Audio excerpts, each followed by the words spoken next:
नमस्कार, मी सविता गोडे. माझं गाव हंतोळा, तालुका अंजनगाव, सुरजी, जिल्हा अमरावती. माझ्या बोरला खूपच पाणी कमी होतं, त्यामुळे मी विशाल बागले सर यांच्या व्हिडिओ पाहिल्यानंतर मला त्यांच्याबद्दल असं वाटलं, कौतुक वाटलं आधी की बा काय आहे हे म्हणून. आणि मी त्यांना कॉल केल्यानंतर 15 दिवसातच माझा नंबर लागला. पण 15 दिवसाच्याही आतमध्येच 3 दिवसातच माझे तिकडे टीम आल्यामुळे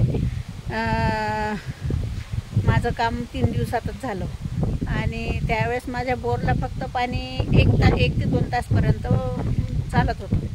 आता पाणी ट्रीटमेंट केल्यानंतर माझ्या बोरचं पाणी आता 3 ते 4 तासपर्यंत चालते.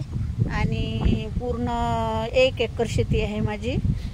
250 फूट बोर आहे माझं. आणि त्या बोरला आता माझ्या बोरला खूप फायदा झाला विशाल बागले सरांच्या ट्रीटमेंटमुळे. त्यामुळे धन्यवाद सर, आणि खूप खूप शुभेच्छा तुम्हाला तुमच्या